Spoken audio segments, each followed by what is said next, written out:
주도주문 그냥 사세요. 10배는 2배부터 시작하는 거예요.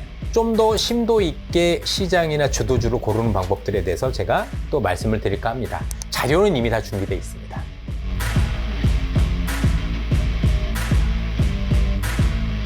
저희 와이스트릿에는 처음 모셨는데 네. 구독자시라고 반가운 소식을 들었습니다. 응급의학과 최석재 원장님, 안녕하세요. 안녕하세요. 응급의학과 전문의 최석재입니다. 반갑습니다. 와이스트릿 구독자, 시청자 여러분. 네, 그 시청자, 구독자 합쳐서 구청자가 될 뻔했습니다. 구청자. 뭐든 좋습니다. 네. 특히 최석재 원장님이 엄청 바쁘신데 병원 일로도 바쁘신데 언제 또 책을 내셔가지고 몸이 보내는 마지막 신호들 30은 뭡니까?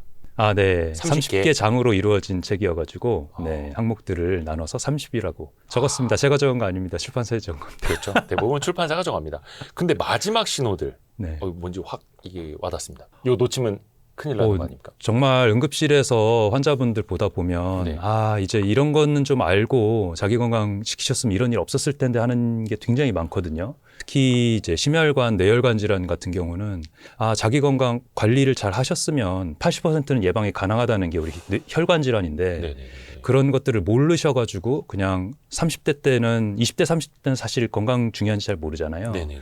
그러다 보니까 그런 고혈압, 당뇨, 고지혈증 이런 거 나쁜 줄 모르고 그냥 식생활 하나도 안 변하고 그냥 약 먹으면 되겠거니 하고 지내시다가 이제 40 내지는 50 이럴 때 갑자기 혈관 막혀가지고 이렇게 해서 쓰러져서 오신단 말이죠. 근데 그랬을 때의 어떤 피해나 이런 게 본인뿐 아니라 가족들, 사회에 너무 큰 피해가 가기 때문에 이런 것만은 좀 알고 응급실에 오는 일을 피하고 살았으면 좋겠다 하는 마음으로 그동안 방송에서 했던 얘기들을 차곡차곡 모아서 책으로 만들었습니다. 그래서 몸이 보내는 마지막 신호들 30 최석재 원장님의 신간인데 감사합니다. 근데 이게 급성이 있고 만성이라는 게 있잖아요. 예. 그러니까 만성은 이제 관리를 하는 거고 약을 드시는 것도 있을 테고 근데 급성은 갑자기 오는 거잖아요. 맞습니다. 근데 갑자기 오는 것도 신호가 있는 거예요? 그렇죠. 갑자기 오기 전에 생기는 신호들이 있습니다. 우리가 만성질환하면 제일 대표적으로 만성 대사질환을 얘기를 하는데 네. 뭐 고혈압이라든지 당뇨라든지 뭐 고지혈증 요즘 뭐 20대 30대 건강검진 해보면은 30% 넘게 거의 40% 가까이 나오는 게 고지혈증이고요. 젊은 사람들도 젊은 사람 굉장히 많아졌습니다. 식생활이 이렇게 바뀌었다 보니까. 그래서 그런 고혈압, 당뇨, 고지혈증을 포함해서 거기서 더 이제 시간을 지나가 보면 우리 말초 혈관제 상태가 나빠지면 이제 암까지 대사성 질환의 특성을 가지거든요. 근데 이런 것들은 우리가 처음에는 뭐 특별한 뭐 증상도 없고 뭐 이렇기 때문에 이제 만성 질환 발견이 됐을 때 악화되지 않도록 합병증이 생기지 않도록 관리를 하죠. 약으로 보통 관리를 하는데 네. 사실은 약만으로 낫는다는 건 아니고 이제 증상을 조절하고 합병증을 미루는 그런 약들을 쓰고 있습니다. 이제 우리가 그걸 치료를 한다고 생각을 하지만 사실은 예. 합병증을 미루는 거지 근본적인 치료를 하고 있지 않는 거죠. 그러다 보니까 생기는 다른 문제들이 또 있고 그분들이 있고요. 그다음에 지금 물어보신 건 급성에 대한 걸 물어보신 거니까 급성 질환이라고 하는 거는 제일 대표적으로 우리 혈관 질환들을 대표로 예를 들 수가 있습니다. 이 뇌혈관 질환, 심혈관 질환이 제일 대표적이라고 볼 수가 있는데 이 심장 이제 근육들을 먹여 살리는 혈관이 심혈관, 관상동맥이라고 하죠. 예. 세 개의 혈관이 대동맥에서 이렇게 빠져나갑니다. 근데 걔네들이 좁아지다 어느 날 막히면 심근경색이 되는 거거든요. 70% 이상 막히면 협심증이라고 하고 완전히 막혀버리면 심근경색이라고 하는데 네. 그럴 때 30%는 그 자리에서 급사를 해버리는 질환이란 말이죠. 심장이니까. 심장이 그 혈관이 딱 막혀버리면 심장에 산소가 안 가면서 심장이 부르르 떠는 상태가 됩니다. 이게 30% 정도가 그 자리에서 쓰러지는 원인이 되고요. 왜냐하면 머리로 혈류가 안 가기 때문에 쓰러질 수밖에 없죠, 사실. 이거는 뭐 의지로 면서 버티고 이렇게 할 수 있는 게 아니고 예. 이제 이게 급성 심근경색 이런 게 정말 응급실에서 볼 수 있는 가장 심각한 급성 질환이고요. 심근경색은 예. 이게 그 갑자기 우리가 근육 경련이 일어나는 것처럼 근육이 멈추는 거긴 한데 그 원인은 혈액이 돌지 않아서 비슷합니다. 왜냐하면 비슷한 게 우리 심장 근육도 근육이거든요. 이게 불수의근이라 그래서 한 번도 쉬지 않고 평생 뛰어야 되는 근육인 겁니다. 우리가 뭐 의지로 조절하거나 할 수 있는 근육은 아니죠. 다만 조절되는 거는 자율신경계, 교감신경과 부교감신경의 조정으로 이 맥박이랑 이런 속도가 조절이 되는 겁니다. 그런데 만약에 우리가 근육에 너무 과도한 이제 신경을 쓰거나 너무 과도한 산소 공급이 된 상태, 예를 들면 마라톤을 뛰었다. 그러면은 이제 근육에 있는 젖산들이 너무 많이 올라가고 그 다음에 혈류가 너무 감소가 되면 근육 경련이 일어나죠. 쥐난다고 쥐났다고 표현하는 거 비슷합니다. 혈관이 완전히 막혀버리면 그러면 그 뒤로 가는 그 조직에는 산소 공급이 전혀 되지 않으면서 예. 그죠? 그렇게 되면서 젖산 확 쌓이고 그다음에 산소 공급이 떨어지고 이러면서 저산소 상태, 산증 상태 되면서 심장 근육이 못 뛰게 되는 거죠. 전혀 못 뛰게 되면 심근경색은 그런 거죠. 전혀 못 뛰게 되는 부위가 커지면 크면 그다음에는 짜는 기능이 없어지면 어떻게 될까요? 그다음에 부르르 떨면서 머리로 가는 피가 바로 안 가게 되면서 네네네. 3초 이내로 실신을 하게 됩니다. 3초. 3초 이내로. 예. 더 정확하게 얘기하면 응급실에서만 볼 수 있는 모습이긴 한데 예. 환자가 이제 막 급성 그 심근경색 있는 환자들 중에서 심실 세동이 응급실에서 벌어지는 경우가 있어요. 예. 부르르 떨면 환자가 악 하면서 한 2, 3초 정도 머리를 피로 안 가니까 이 경련, 간질 경련 같은 양상이 한 2, 3초 짧게 나타나면서 억 하면서 억소리도 내기도 하고 그러면서 눈 돌아가면서 쓰러집니다. 의식이 없어지죠. 그러면은 심전도 저희가 모니터링을 하고 있으니까 보면은 막 이렇게 불규칙한 파형이 떠요. 그게 우리 바르르 근육이 떨린다는 거예요. 진화하는 거랑 똑같은 거예요. 막 부르르 떨어요. 그러면 그때 빨리 가서 전기 충격으로 재세동을 하지 않으면 예. 이 파형이 1, 2분만 지나도 점자 이렇게 줄어듭니다. 파인 심실 세동, 파인 벤트리큘라 피빌레이션이라고 하는데 그 상태가 되면은 전기 충격을 줘도 돌아올 가능성이 확 떨어져요. 그렇기 때문에 그 1분 사이에 전기 충격 줬냐 안 줬느냐가 그 심장 근육을 되돌릴 수 있느냐 없느냐를 결정한다고 보시면 돼요. 우리가 그 1분 사이. 일반인들은 심장 충격기라고 부르는 거. 그게 그 제세동기. 예, 세동. 제세동기. 예, 맞아요. 파르르 떨리는 거를 제거하는 제세동기잖아요. 네, 맞아요. 근데 이제 근육이 왜 우리가 이제 놀라서 파르르 떨리는 것처럼 그럴 수는 있으나 심장 같은 경우에는 파르르 떨리고 있으면 이것 자체가 안 좋은 거예요. 예, 그렇죠. 이 심장 근육이 부르르 떤다는 거는 꽝 짜주고 그다음에 혈류가 이완될 때 심장 근육으로 혈류가 가거든요. 네. 관상동맥이라는 게 대동맥의 이 입구 쪽에 이렇게 붙어 있는 혈관이니까. 그래서 꽝 짜주고 이완을 해줘야 이 심장 근육으로 혈류가 갈 수가 있는데 그게 일단 안 되고 두 번째로 꽝 짜는 것 자체가 안 되니까 머리로도 혈류가 안 가겠죠. 그 두 가지가 동시에 벌어지면서 심장 근육에도 허혈 상태가 되고 뇌에 있는 조직 상태도 허혈 상태가 됩니다. 피가 안 가는 상태, 산소가 안 가는 상태. 그러면 일단 의식이 없어지고 심장 근육에도 피가 안 가니까 더 그 심장이 부르르 떠는 힘이 약해지면서 점점 부르르 못 떠는 거죠. 이렇게 하면서 심정지가 오는 거예요. 그래서 우리가 이제 흉부외과 수술할 때 예, 예. 예, 심장 열구서 수술하잖아요. 그러면 심장 열구서 심장 수술을 하다가 이제 환자의 심장이 멈춰버리는 경우가 있을 수 있겠죠. 그 막 영화에서는 그래서 의사 선생님들은 심장을 짜던데. 예, 맞아요. 그럴 때 심장 짜는 CPR을 합니다. 예. 오픈 카디악 CPR이라 그래서 그런 상태가 벌어지는 영상들이 이제 종종 볼 수가 있거든요. 그러면 심장이 막 부르르 떨다가 점점 그 떠는 게 옅어지면서 이제 멈추는 과정을. 그러니까 일단 멈춰놓고 다시 뛰게 해야 되는 거죠. 그렇죠. 우리가 제세동의를 한다는 거는 200줄 정도의 에너지를 심장에 딱 가해서 예. 그 심장이 전기를 머금으면 모든 근육에 있는 그 분극이 탈분극이 쫙 되면서 전기적으로 이제 영 상태가 된 다음에 다시 SA 노드, AV 노드라는 데서 전기 신호가 오게 해가지고 다시 심장이 뛰게 하는 그 전기 신호를 되돌리는 방법이에요. 제로로 만들어 놓고. 완전 제로 전위로 만들어가지고 그게 제세동이거든요. 예.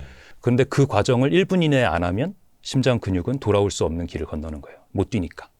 이런 얘기까지 하게 될 줄 몰랐는데, 야, 굉장히 이게... 질문이 좋았던 게 예, 급성 얘기하다가 이 심장의 이 탈분극 분극의 얘기까지 하게 될 줄은 몰랐는데, 저 처음으로 이런 얘기 해봤는데. 왜냐면은 오해하시는 게 예. 심장 충격기라고 해서 심장에다 충격을 빵 주면 왜 영어에 나오지 않습니까? 네. 뭐 한 번 더 이렇게 뽕 하면은 네네. 그때 심장이 살아나는 걸로 아시는 분들이 많으세요. 예. 살아나는 게 아니라 전기를 0으로 만들어주고 다시 뛸 수 있는 기회를 주는 겁니다. 다시 근데 이거 해야 되는 거잖아요. 그렇죠. 계속 해야 되는 거죠. 그 2분 정도 다시 하면 심장을 짜면서 이완, 우리가 손으로 꽉 짜줬잖아요. 그다음 이완할 때 이 관상동맥으로 혈액이 가면서 심장 근육이 살아날 기회를 얻는 거거든요. 그러면 이 심박동이 나오기 시작하면 그다음에 2분 있다 혈압을 재보고 돌아왔네. 그럼 RSC 하고 나서 그다음에 다음 조치를 취하게 되죠. 이게 왜냐면 뉴스에도 많이 나오지 않습니까? 길에서 누가 쓰러지셨는데 네, 주변에서 심장 마사지해서 살려내고 네. 그때 중간에 누가 제세동기 가져와서 붙여서 맞습니다. 처치하고.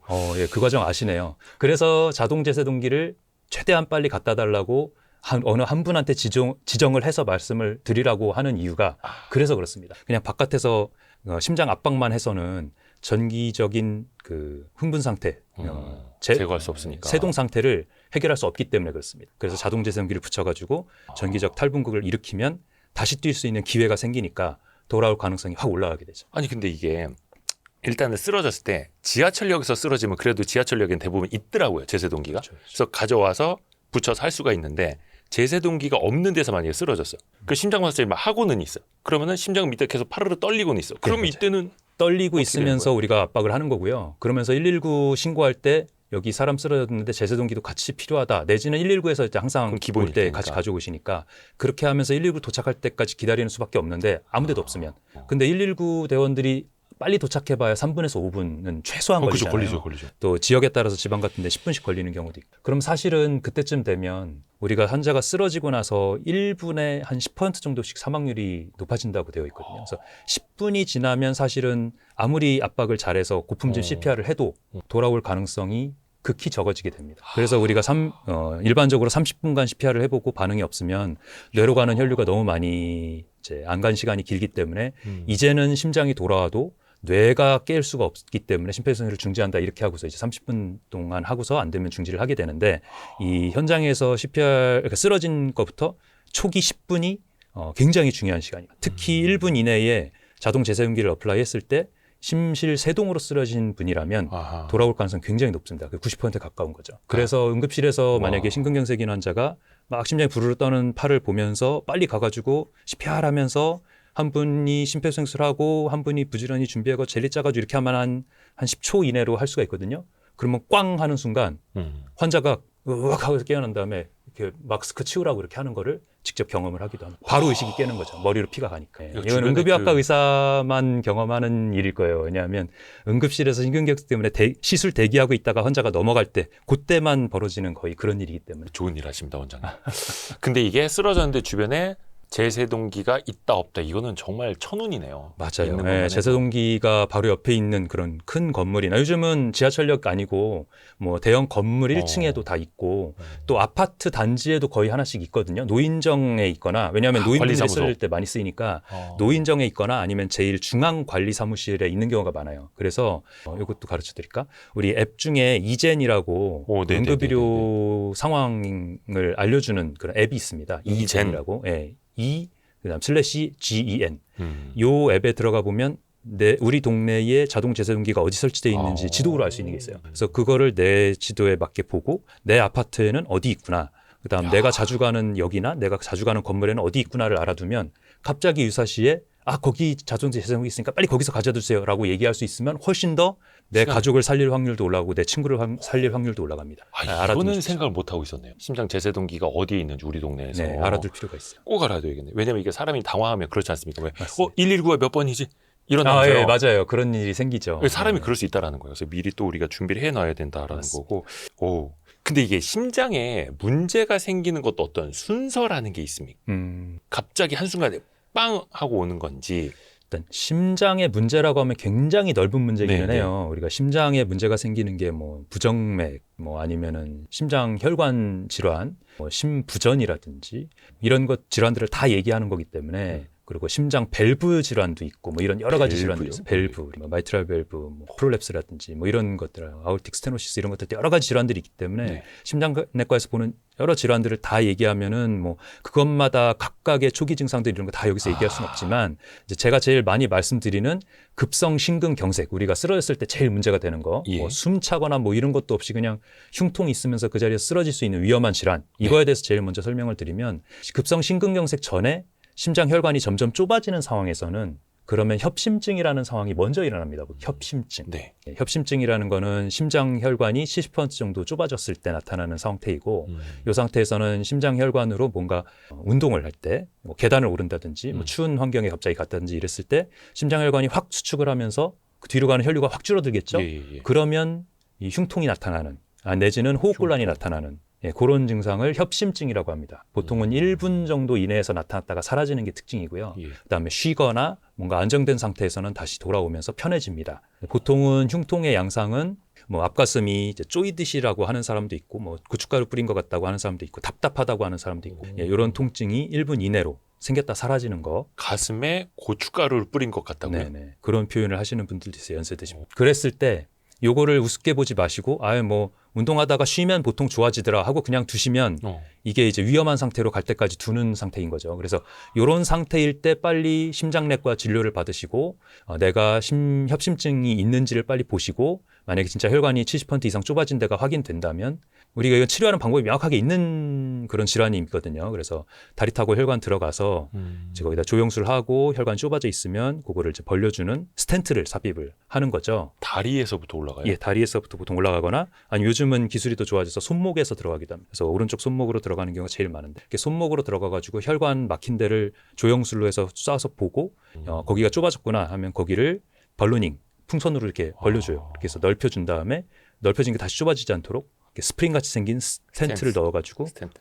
설치하고 나오면 그 환자는 갑자기 이제 심장 운동할 때마다 심장 통증이 있던 게 호전이 되죠. 그걸 찾아내서 빨리 시술을 하면 협심증에서 불안정 협심증 아니면 심근경색으로 가는 걸 예방을 할 수 있게 되는 겁니다. 그래서 심근경색의 전조 증상하면 협심증을 알아두셔야 돼요. 이때 빨리 치료를 하셔야 된다. 그러니까 급성 심근경색 전에 협심증이 오고 이 협심증은 운동할 때 어떤 흉통으로 먼저 느껴질 수 있는 거고요.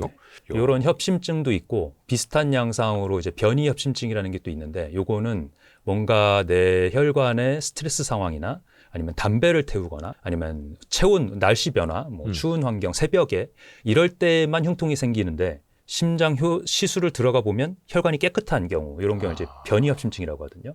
요것도 이제 스트레스 상황이나 이런 거 방지하고 약물로다가 재발을 좀 방지해 줄 필요가 있습니다. 어쨌든 흉통이 있다. 그럼 무시하지 말고 심장내과 진료를 빨리 받으셔라. 그러면 요즘은 이 혈관 조영술이 사실 좀 복잡할 수 있어요. 그냥 검사로 하기에는. 왜냐하면 일단 하루 입원을 해야 되거든요. 환자가 이제 혈관을 뚫고 거기다 헤파린도 넣고 하기 때문에 피를 묽게 만든 약을 써서 지혈이 잘 안 돼갖고 뭐 8시간씩 이제 누워서 하루를 지내야 되기 때문에 보통 하루 입원을 해서 시술을 합니다. 그래서 외래에서 검사를 할 때에는 입원해서 이 혈관 조영술을 하기가 조금 부담스러우니까 제일 좋은 방법이 하나 있어요. 심장 혈관 CT. 요즘은 CT, 조영제 CT로도 이 심혈관 상태를 알 수가 있습니다. 심혈관 CT? 예, 심혈관 CT, 조영제 CT. 예전에는 이게 굉장히 어려운 검사였어요. 심혈관 CT를 찍으려고 하면 심장이 계속 뛰고 있잖아요. 예. 그럼 CT를 찍을 때 우리가 예전에 뭐 4채널, 16채널 이런 걸로 찍으면 심장 뛰는 속도랑 다 겹쳐가지고 이 혈관 상태를 알 수가 없는 거예요. 그래서 심장을 느리게 60회 이하로 뛰는 약을 써가지고 찍었단 말이에요. 가뜩이나 환자가 지금 불안불안한 상태로 혈관이 좁아져가지고 심박동이 멈추냐 마냐 이런 위험한 상태일 수 있는데 심박동을 느리게 뛰고 CT를 찍어야 됐으니까 얼마나 부담이 되는 검사였겠어요. 근데 이제 요즘은 256채널 해가지고 차차착 하면서 한꺼번에 찍으니까 이제는 혈관 심장을 늦게 뛰게 하는 약을 안 쓰고도 바로 조영제만 주사로 들어가서 차차차착 찍으면 심장 혈관이 조영제 시술한 것처럼 그러니까 우리 시술로 들어가서 조영제 쓴 것처럼 깔끔하게 혈관 상태가 나옵니다. 어디가 문제인지. 그렇죠. 그래서 좁아진 데를 바로 CT만으로도 알 수가 있어요. 여기서 이제 이상이 있으면 그때 시술 들어가갖고 스텐트를 넣으면 되니까 훨씬 더 좀 간단해졌다고 볼 수 검사가. 이야, 심혈관 CT. 요거는 이제 건강 검진할 때 검진에서도 가능합니다. 예. 대신에 조영제를 써야 되는 거니까 혈관 잡고 금식한 채로 검사해야 된다는 불편함이 있긴 하지만 그래도 하루 입원해가지고 시술하는 것보다는 훨씬 간단하니까 흉통이 있는데 내가 식도염인지 뭐 아니면은 근육계 통증인지 좀 애매할 수 있잖아요. 그럴 때는 혈관 CT를 찍어보면 자세히 알 수가 있는 그런 시대인 거죠. 흉통이라고 하는데 잘 모르겠어요. 예를 들어서 저도 왼쪽 가슴이 좀 쿡쿡 찔리는 느낌이 날 때가 있거든요. 그럼 이게 또 왼쪽 가슴이니까 괜히 신경이 쓰이는 거예요. 아, 이쪽에 심장이 있다는데.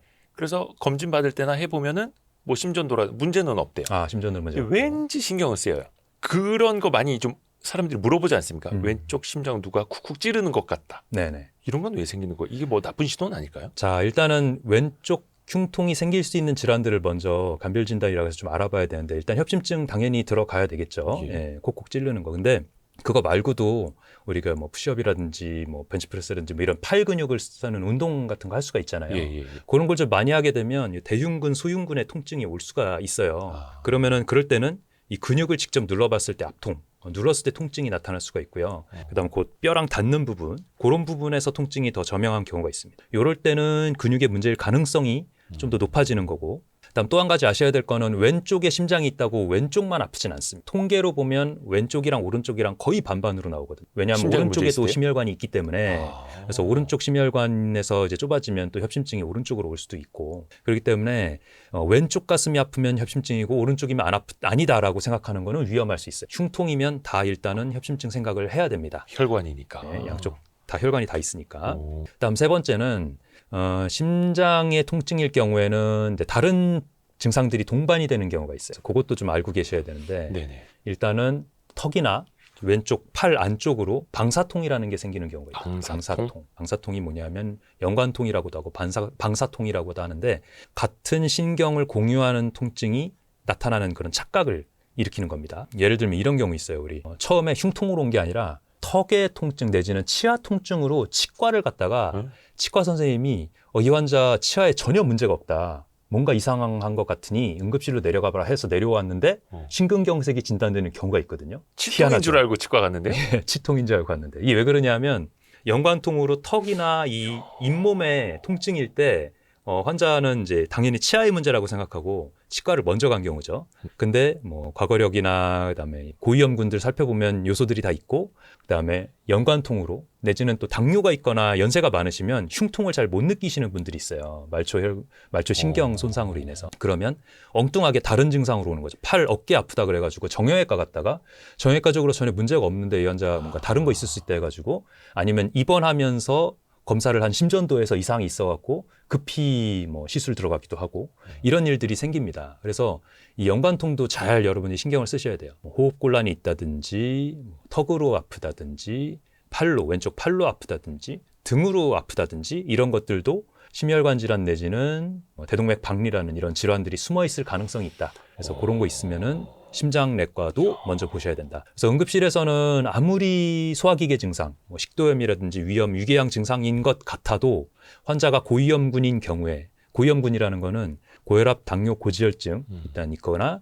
아니면은 비만이나 아니면 술, 담배를 이제 오래 하셨거나 아니면 가족력이 있거나 이런 7가지를 우리가 고위험군이라고 하는데 그런 게 있으신 분이면 심장내과 먼저 보시고 심장내과에서 별 문제 없다라고 판단이 되면 소화기내과 내시경 하셔라 이렇게 얘기를 드리거든요. 그 이유가 있습니다. 심장질환은 정말 하루 이틀을 다투는 위험한 상황일 수가 있기 때문에 먼저 고위험군이면 심장혈관부터 먼저 보시라는 거죠. 가족력이 그래서 있거나 고위험군 생각하셔야 되고 관련 증상 생각하셔야 되고 연관통 생각하셔야 돼요. 이런 게 있으면 흉통을 우습게 보지 마시고 심장내과 진료 먼저 보셔야 된다. 근데 또 이게 물론 이제 가족력이 있거나 고위험군인 분들은 먼저 좀 체크를 해보셔야겠는데 네네. 왜 연관통, 방사통 이런 거 말씀해 주시면 괜히 이제 팔이 저려도 혹시 심장 문제 아니야? 턱이 아픈 최숙재 원장님이 턱 아프면 심장 문제일 수 있다고 그랬는데 이게 또 과잉해서 걱정할 수도 있을 것 같아요. 그런 문제가 또 있죠. 그래서 고위험군을 말씀드린 겁니다. 여러분이 고혈압, 당뇨, 고지혈증 내지는 치료를 하고 있든 안 하고 있든 이거는 다 가능성이 있는 거예요. 술, 담배 당연히 끊을 수 있는 것들이니까 꼭 끊으셔야 되겠죠. 술, 담배 하고 계시거나 아니면 가족력이 있거나 비만이 있거나 이런 게 있으면 꼭 심혈관 증상인지를 먼저 생각하셔야 된다. 근데 그렇게 생각해 보면 연세 드신 분 중에 고혈압, 당뇨, 고지혈증 없는 사람이 어딨냐 이런 얘기 맞아요. 하실 수가 있는데 그럴 수 있죠. 그래서 제가 이 책을 쓰게 된 계기가 된 겁니다. 몸이 보내는 마지막 신호들. 네. 네.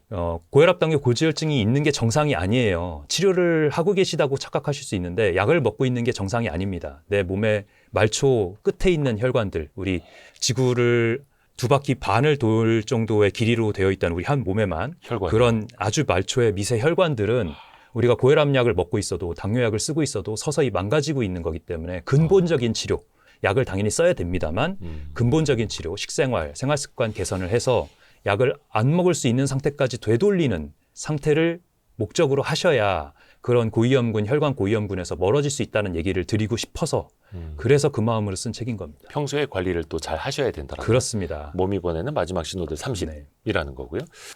근데 이게 미리미리 우리가 대비를 하면 참 좋은데 그래도 요즘에는 1년이나 2년에 한 번씩 건강검진들을 좀 하시지 않습니까? 네, 그러면 심장의 문제를 좀 관리하기 위해서는 어떤 항목들을 우리가 검진 때 넣어서 같이 보면 될까요? 일단은 심장 관련된 건강검진에서 제일 기본적으로 하는 검사는 흉부 엑스레이. 흉부 엑스레이가 나름 큰 의미가 있거든요. 그럼 뭐 갈비뼈하고 폐 다 나오는 거예요? 네, 그렇죠. 폐 상태를 보기 위해서 찍는 게 가장 크긴 하지만 네. 그거 말고 심장이 커져 있는지 아니면은 대동맥궁이 커져 있는지 이런 것들도 확인하는 의미가 있어요. 그래서 협심증을 직접적으로 알 수 있는 검사는 아니지만 네. 심부전이나 이런 것들 연세 많으신 분들은 이제 심근경색 후 이 심부전 상태가 많이 오기 때문에 그래서 그런 걸 확인하는 용도로도 이 가슴 엑스레이가 중요하고요. 두 번째로 더 중요한 검사 사실은 심전도죠. 심전도를 검사를 해보면 심근경색이 지나갔거나 아니면 협심증이 되게 심할 때 심전도에 나타납니다. 그리고 협심증인 상태여도 우리가 건강검진 기본에는 안 들어가지만 뛰면서 하는 심전도 검사가 있어요. 트레드밀 테스트라고. 그래서 러닝머신을 뛰면서 심전도를 찍거든요. 그렇게 네. 했을 때 몇 단계에서 이 협심증과 같은 ST 분절 떨어지는 심전도가 나오느냐를 가지고 이 환자의 혈관이 몇 퍼센트 줄어들겠다를 이제 매칭하는 그런 검사가 있습니다. 그래서 이런 걸로다가도 확인을 할 수가 있고요. 건강검진은 아니고 심장내과 가야지 할 수 있는 검사라. 그 다음에 추가로 기본 건강검진은 안 들어가 있지만 본인이 하겠다고 마음을 먹었을 때 할 수 있는 검사는 아까 말씀드렸던 심장혈관 조형 CT. 이게 가장 좋은 검사라고 할 수가 있고요. 요거는 최근에 CT의 퀄리티가 좋아지면서 할 수 있게 된 검사이기 때문에 좀 입원해서 검사하긴 뭐한데 그래도 심혈관에 대한 검사를 흉통이 있어 확인하고 싶다 하면 건강검진이 아니라 심장내과 가서 할 수 있는 가장 좋은 검사입니다. 그래서 요거를 챙기시면 좋고 건강검진에서 할 수 있는 심혈관에 대한 어떤 간접적인 검사가 있어요. 간접적인 네네네. 검사. 이거 뭐냐면 경동맥 초음파입니다. 아. 예. 우리가 이제 심혈관 CT 같은 경우는 조영제가 들어가야 되고 방사선을 쪄야 되기 때문에 그런 부담이 있어서 나는 몸에 해가 없는 검사를 하고 싶다고 했을 때는 간접적으로 우리 몸의 혈관 벽 상태를 볼 수 있는 혈관벽 내벽이 얼마나 두꺼워졌는지를 볼 수 있는 검사가 경동맥 초음파입니다. 요 목에다 대고 뭐 이렇게 하는 그렇죠. 거죠. 초음파하는 거. 요게 이제 이 내피 두께가 0.2mm 이상이냐 아니냐를 평가를 해가지고 요게 있으면 심혈관도 어느 정도 좁아졌겠구나를 매칭하는 거거든요. 이건 뇌혈관과도 직접적인 관계가 간접적이죠. 간접적인 관계가 있을 수 있고 내 몸에 다른 대동맥궁이라든지 이런 장경색이 올 수 있는 이런 내장 동맥의 부분이라든지 이런 게 좁아졌는지를 알 수 있는 간접적인 평가인 거죠. 당연히 심장 혈관도 좁아졌는지 알 수 있는 방법이 됩니다. 그래서 건강검진에서 확인하고 싶으시면 이 내경동맥, 경동맥 초음파를 추천을 드리게 되겠고요.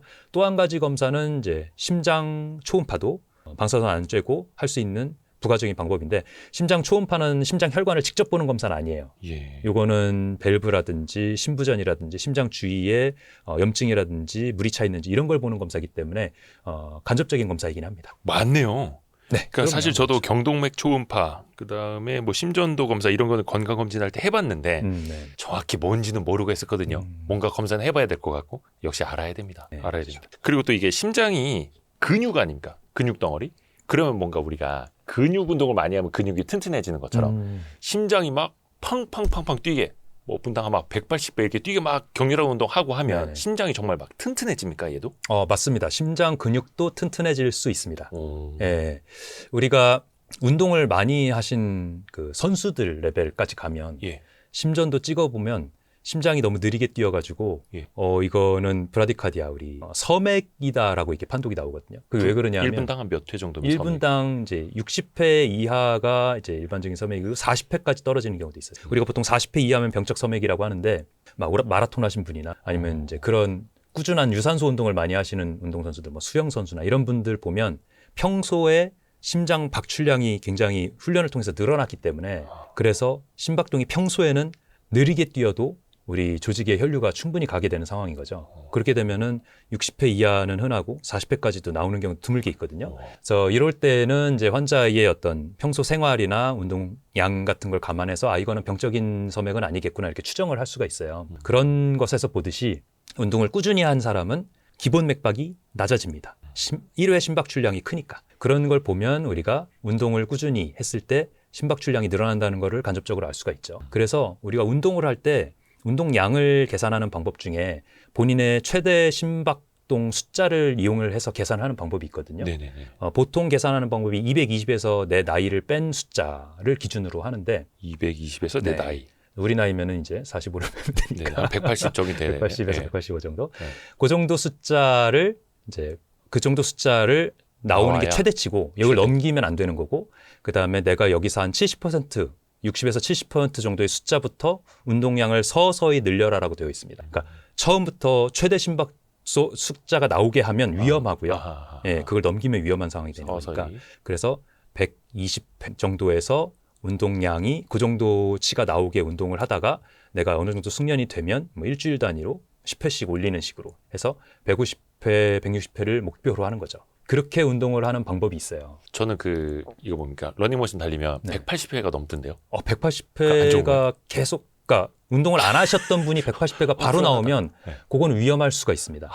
그래서 초반에 운동 안 운동을 뛸 하다가 때는 갑자기 해서 120, 130회에서 시작을 하시고 그러려면 뭐 걷는 속도로 뛰는 정도가 120, 130회일 거예요. 우리 나이 정도. 근데 여기서 이제 어느 정도 적응이 됐다. 그럼 그 다음에는 한 150회 정도를 목표로 뛰시고 그러려면 이제 한 속도로 보면 10km/h 그 정도로 뛰면은 150회 나올 겁니다. 그런다 그게 충분히 적응이 됐다. 그럼 그 다음 주 정도에 160회, 170회에서 180회가 목표가 돼야지 처음부터 내가 220에서 내 나이 뺀 게 180이면 180회를 목표로 할 거야. 그리고 엄청 뛰면 그러면 까딱하면 사고 날 수 있어.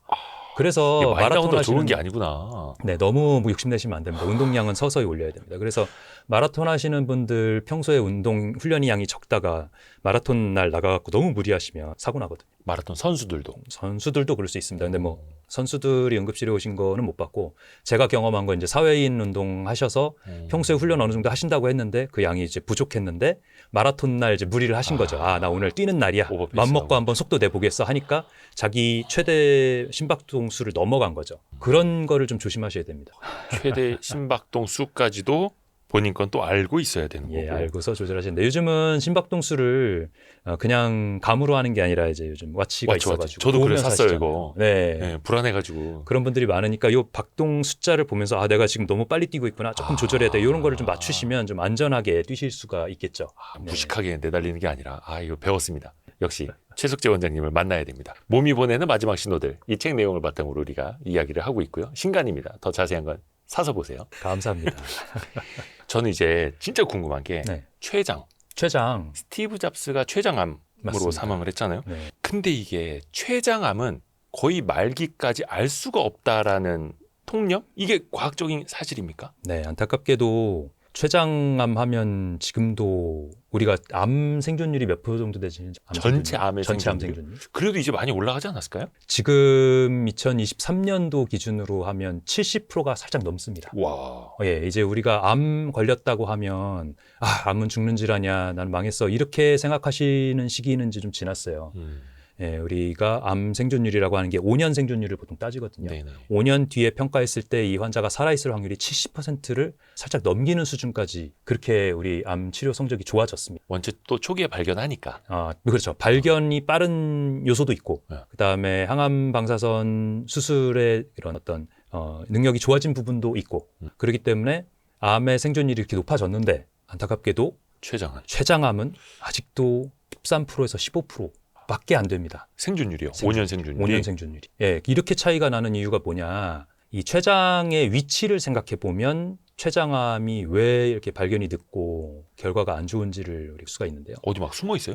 숨어 있다고 표현하는 게 맞을 정도입니다. 췌장이라는 게 이제 후복막 장기라고 하거든요. 후복막. 우리가 복막이라고 하면 장을 감싸고 있는 거를 이제 네네. 복막이라고 하는데 복막의 앞 복막이 있고 거기가 장을 감싸고 있고 뒤에 복막이 있겠죠. 복막이라는 건 장을 감싸는 막이니까 그 뒤에 우리 대동맥이 있거든요. 대동맥, 대정맥이 같이 이렇게 척추 앞에 지나가요. 그 사이에 있는 게 췌장입니다. 엄청 뒤에 있어요. 예. 장기 중에 제일 등 쪽으로. 예, 장기 중에 제일 뒤쪽이죠. 게다가 복막 뒤에 있는 거니까. 그래서 앞에 간이 가리고 있고 담낭이 가리고 있고 또 왼쪽으로는 위가 가리고 있고 그러니까 우리가 이 췌장을 초음파로 보려고 하면 우리가 복부에서 제일 많이 보는 검사가 초음파지 않습니까? 근데 초음파로 보려고 하면 이 간 담도 찍을 때 이 췌장 두부, 췌장 머리 쪽은 좀 찍혀요.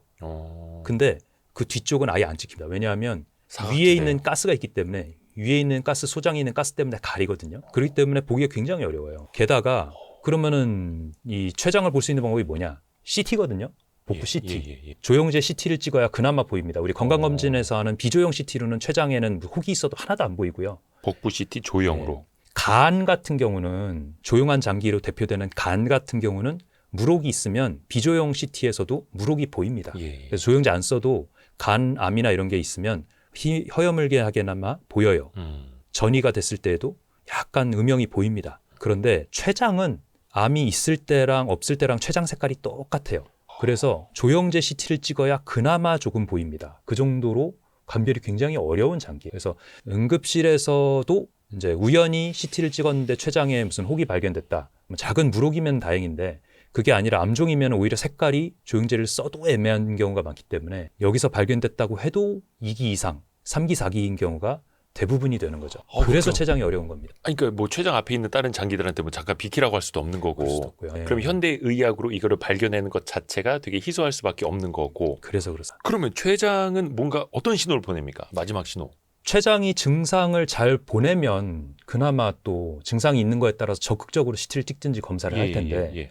췌장도 마찬가지로 굉장히 조용한 장기입니다. 그래서 우리가 뭐 췌장에 의해서 나타나는 증상이 그냥 피로감, 늘 네. 피곤한데. 소화장애, 왜냐하면 이제 췌장에서 나오는 췌장 효소들이 이제 지방대사에서 제일 많이 쓰이고 다른 탄수화물, 단백질 대사에 다 쓰이기 때문에 분해에도 쓰이기 때문에 그래서 소화효소 부족으로 생기는 문제들. 근데 이런 것들은 사실 증상이라고 하기 굉장히 어렵죠. 아이, 피로 소화불량이야. 뭐 그러니까요. 맨날 달고 사는 거 아닙니까? 네. 위험이겠거니 하고 그냥 넘어간단 말이에요. 그런데 이제 그나마 우리가 제일 중요하게 보는 증상이 40% 정도에서 췌장암에서 40%가 나타나는 증상인데 황달입니다. 황달. 얼굴 누렇게 뜨는 예, 거. 얼굴 누렇게 되고 우리 공막이라고 하죠. 눈 안쪽이 노랗게 되는 거. 그게 있으면 즉시 빨리 검사를 받아보셔야 되고요. 사실은 근데 뭐 황달이 있는 질환이 간담도 질환, 간염 전부 다 황달이 생기기 때문에 그래서 그런 거 검사하다가 우연히 췌장암을 발견하는 경우가 제일 많아요. 그 다음에 또 한 가지 암에서는 공통적으로 나타나는 건데 체중 감소가 굉장히 중요한 요소입니다. 그래서 식사 잘 하셨는데도 불구하고 자기 체중의 10% 정도가 6개월 이내에 빠졌다. 그러면 뭔가 뭐 새로 운동을 했거나 아니면 새로 무슨 식이요법을 바꿨거나 이런 게 아닌데 그랬으면 검사를 적극적으로 하셔야 됩니다. 췌장 효소 수치라든지 염증 수치라든지 간혹 가다가 이제 췌장 암 표지자 같은 것들도 검사해서 찾아보시는 분들도 있고요. 뭐 원래 원칙은 아닌데 이런 방법으로라도 찾아보셔야 되고 제일 중요한 건 흉부부 CT 찍을 때 나타나는 경우가 많고요. 근데 그럼 거의 더 늦은 타이밍 아니에요? 이거 역시. 네, 맞아요. 그래서 이런 것들이 나타나서 췌장암을 진단을 하게 되면 보통은 2기 이상, 수술이 불가능한 3기, 4기에 발견되는 경우가 80%입니다. 그러니까 췌장은 뭔가 문제가 발견되면 이미 늦은 거다. 네, 그런 경우가 대부분이에요. 20%만 수술이 가능한 상태에서 발견이 되는 거니까. 그러니까 근데 사전에 발견하기도 어렵다. 네. 이건 뭐야? 그냥 복불복이에요? 막 기도해야 돼요? 그래서 건강검진을 얘기를 하는 거죠. 체중이 갑자기 빠졌다든지 황달이 생겼다든지 이유 없는 뭔가 소화장애라든지 상복부 통증이 있을 때 무시하지 말고 적극적으로 검사를 하셔라. 그렇게 했을 때 원인을 찾는 경우가 있다라는 말씀을 드리는 거고요. 그다음에 이 수술도 굉장히 복잡해서 이 치료의 어떤 결과를 나쁘게 하는 원인 중에 하나인데 췌장암을 수술이 가능한 20% 들었다고 하더라도 췌장암 수술이 굉장히 큰 수술이에요. 우리 휘플 수술이라고 하는데 이 장기를 다 도려냅니다. 다 도려내. 도려내요? 아니, 장기를 도려내는 건 당연하죠. 암 수술이니까 장기를 도려내는데 췌장을 도려내는 게 아니고 췌장만 도려내는 게 아니고 췌장 두부암이면 췌장의 절반을 도려내고 그다음에 간담도 도려내고 간 일부 도려내고 위 도려내고 소장을 도려낸 다음에 밑에 있는 소장을 끌어잡아 당겨가지고 췌장, 간담도 위에 붙이는 수술. 저만 놀라는 거 아니죠? 아니 그 친구들은 잘못이 없잖아요. 아니죠. 암이 펴져 있을 가능성이 너무 높기 때문에 이미 그래서 췌장에 암이 있으면 주변에 2기라고 판단이 되면 그러면 다 절제를 하는 게 그러니까 가장 많이 퍼지는 주위 조직 장기들을 같이 절제를 하는 게 이 휘플 수술의 방법인 겁니다. 일이 엄청 커지네요. 그래서 인턴 때 외과 수술할 때 제일 오래 걸리는 수술로 당시에 뭐 13시간이 평균 수술 시간이었고 제일 길게 했을 때는 17시간 수술을 한 적도 있는 수술 방법이니까 굉장히 오래 걸리는 수술이고 수술이 오래 걸리고 뛰는 조직이 많고 또 그 주위에 그 림프절 곽청술도 해야 되거든요. 주위에 있는 림프절들 다 떼어내서 그거 다 조직검사 내보내요. 그렇게 해서 어디 퍼졌는지를 판단하고 더 뛸지 말지 그 자리에서 결정하는 수술을 하거든요. 그런 것들을 하다 보니까 환자가 수술이 끝나고 회복할 때도 회복 자체도 오래 걸리고 그다음에 이제 방어력이나 이런 면역력 같은 것들이 너무 많이 떨어지기 때문에 수술 후 상태도 안 좋은 경우가 많은 게 췌장암 수술이. 그래서 췌장암은 진단돼서 수술이 가능한 것도 너무 행운이지만 수술도 너무 크기 때문에 그래서 미연에 예방하는 수밖에 없습니다. 또 마찬가지 얘기를 드릴 수밖에 없어요. 췌장이 왜 나빠지느냐. 근본적인 치료, 당뇨, 그다음에 술, 담배.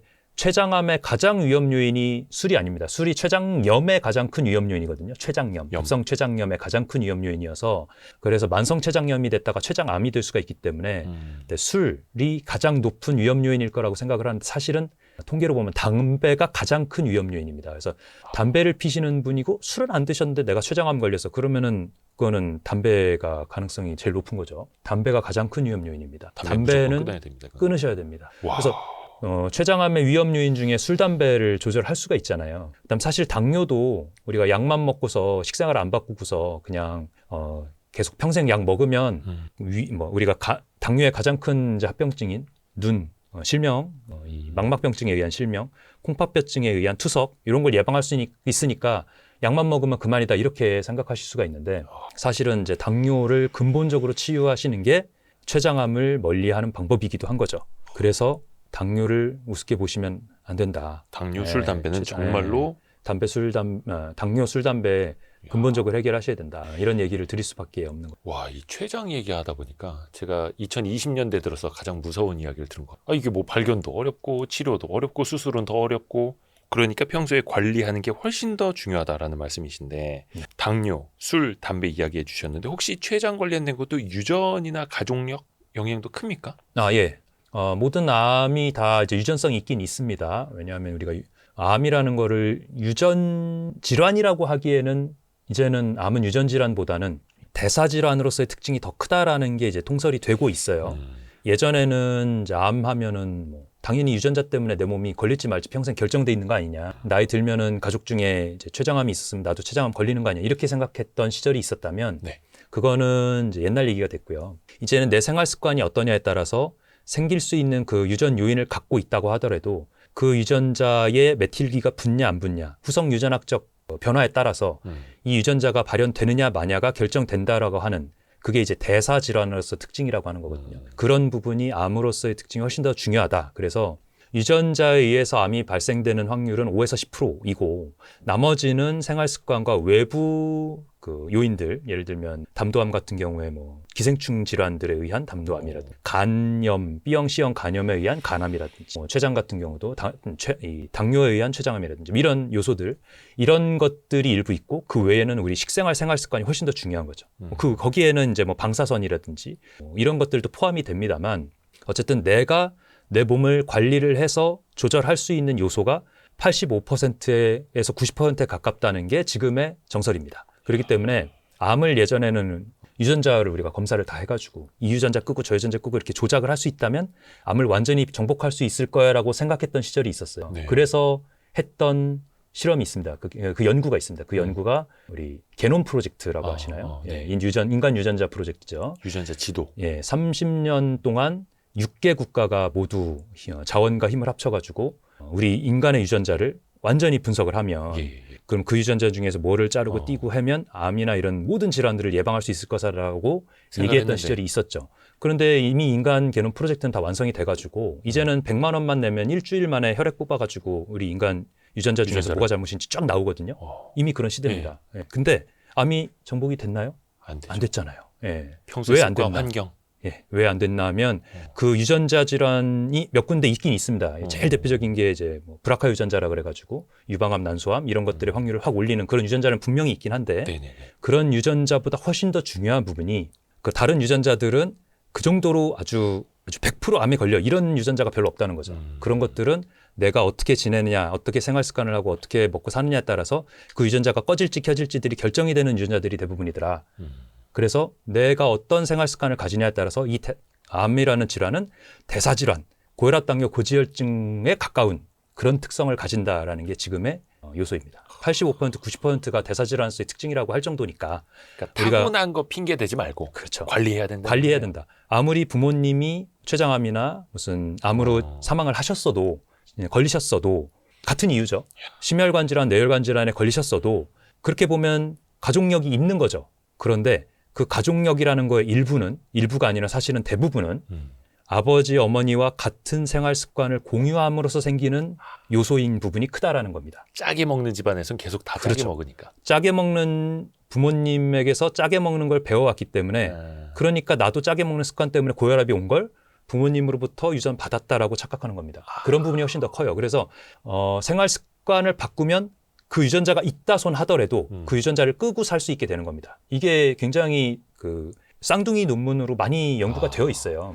똑같은 두 쌍둥이가 한 사람은 미국에 가서 입양이 돼서 살고 한 사람은 한국에서 입양이 돼서 살았을 때 그 체형부터 시작해서 뭐 삶의 퀄리티 뭐 이런 것들이 많이 달라지더라. 예. 그랬을 때 질환도 굉장히 많이 달라지더라는 특징이 연구가 됩니다. 이게 일란성 쌍둥이 연구인데 이런 거에서 보면 내가 생활 습관을 어떻게 가졌냐에 따라서 이 유전자를 켜고 끌 수 있다는 게 아주 분명해진다고 볼 수가 있는 거죠. 그래서 최석재 원장님도 그 생활 습관 엄청나게 또 강조해 주고 계시는 네, 사실 거고. 저도 남의 얘기가 아닌 게 저희 부모님도 특히 친가 쪽이 전부 다 당뇨 있으시고 당뇨 때문에 합병증 많이 있으시고 그다음에 외가 쪽에 또 암도 히스토리가 또 있으시고 막 이렇게 다 있거든요, 양쪽이.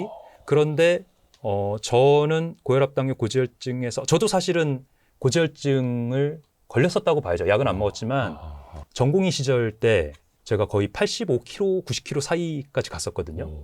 예, 지금 체중에서 거의 10kg가 넘게 쪄 있었는데 그런 시절에는 사실 건강검진 때 고지혈증 요소가 계속 나왔었어요. 약은 제가 안 먹었지만 지금 생각해 보면 그럴 수밖에 없었던 생활 습관을 가지고 있었죠. 왜냐하면 수밖에 없네. 네, 인턴 전공의 때 뭐 먹는 게 뭐 챙겨 먹습니까? 뭐 채소 이런 거 없죠. 그냥 당직실에 들어가가지고 라면이랑 김밥이랑 계란이 있으면 그걸 주워 먹는 게 바쁜 거니까 그걸 그 시간에 못 먹으면 몇 시간 뒤에 밥을 먹을 기회가 있을지 몰라요.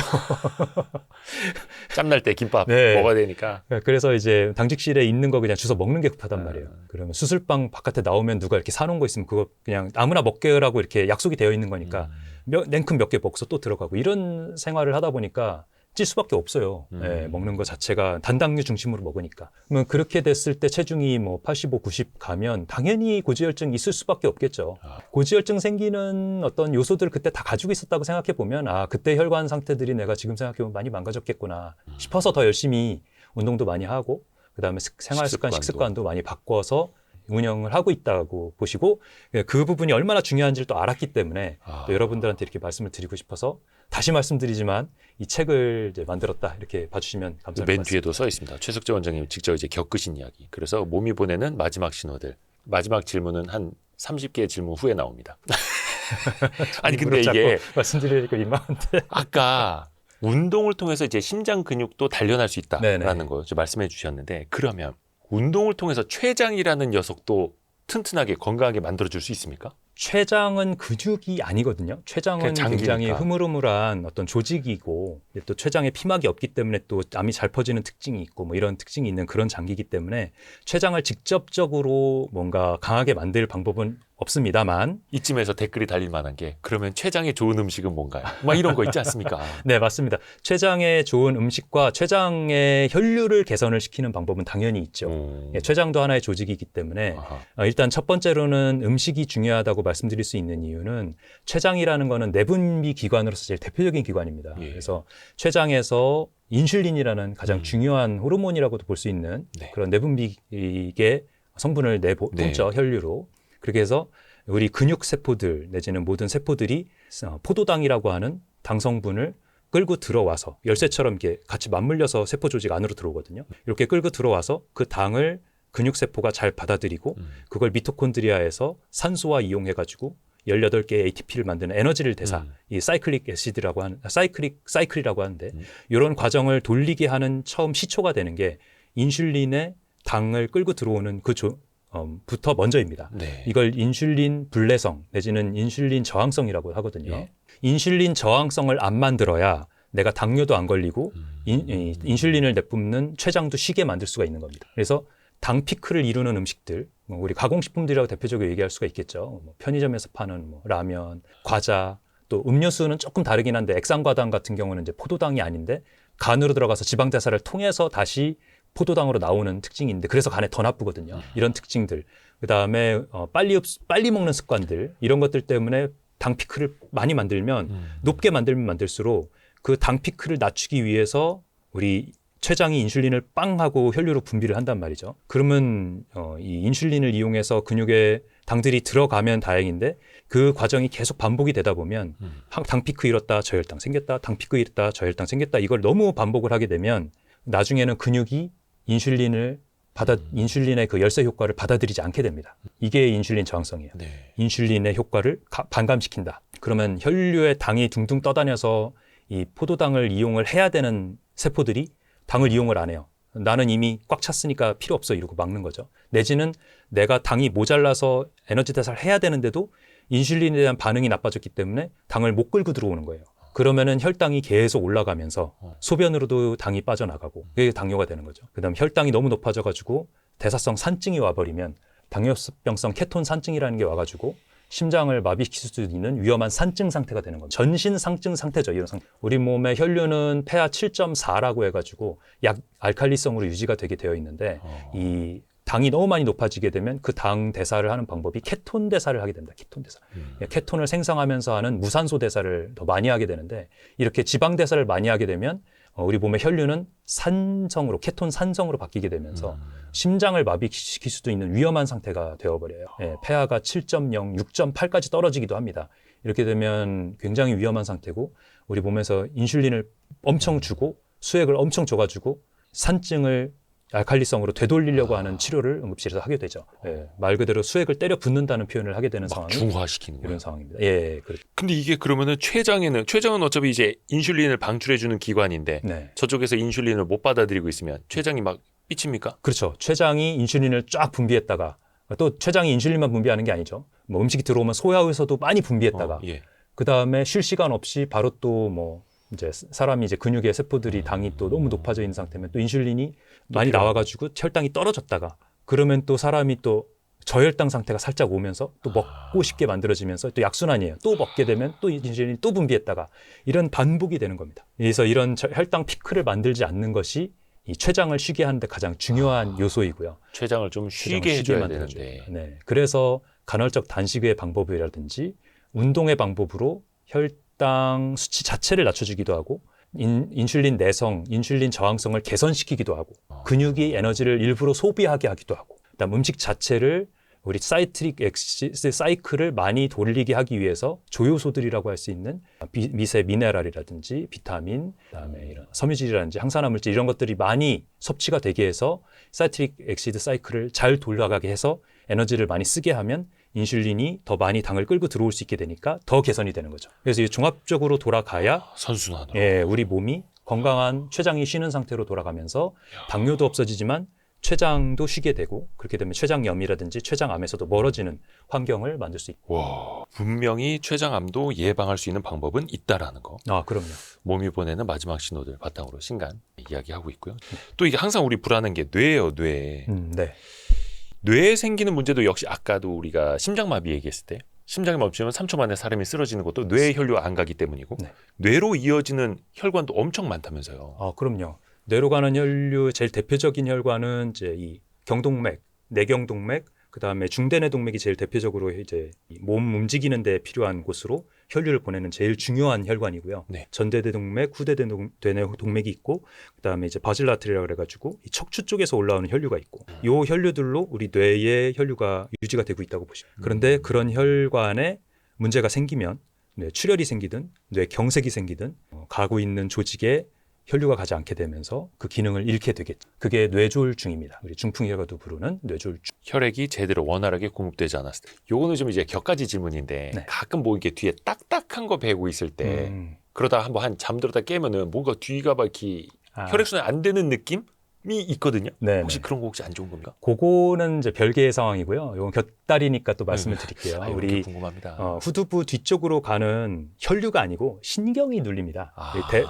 이 두판상근이라는 근육이 있고 그다음에 두판극근이라는 근육이 있고 그다음 중사각근이라는 근육이 있고 이렇게 쭉 이어져 있거든요. 네. 요 얘네들이 이제 딱딱한 걸로도 눌리면 이 두판상근 앞쪽으로 이렇게 돌아 들어가는 신경, 대우두 신경이랑 소우두 신경이 있는데 얘네들이 눌리면 귀가 저리기도 하고 두피 쪽으로 당기기도 해요. 맞아요. 예, 그래서 이거 뭐 문제 있는 거 아니야? 막 이렇게.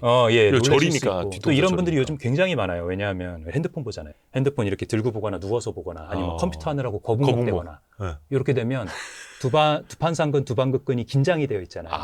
그럼 글로 가는 이 대후두 신경, 소우두 신경이 계속 자극이 오다가 내가 정상 자세를 취해도 이 근육에 의한 자극이 쉬지 않는 거죠. 이 근육이 경직이 되니까.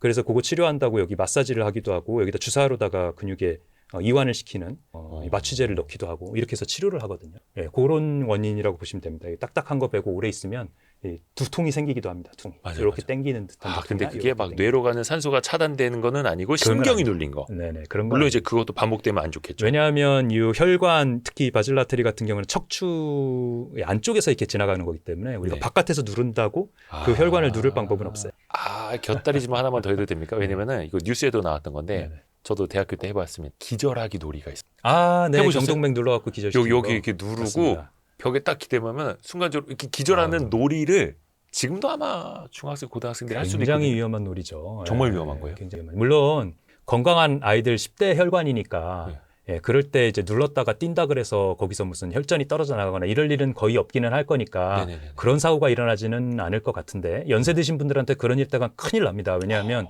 이 경동맥에 있는 아까 내피 두께를 우리가 이제 측정한다 그랬잖아요. 네네네. 경동맥 총. 근데 굉장히 두꺼우신 분들은 거기 석회화돼가지고 막 칼슘 막 끼어 있고 그래요. 근데 그런 분들 이렇게 눌렀다 띄었다 막 하면 거기서 혈전이 떨어져 나가거나 아, 진짜?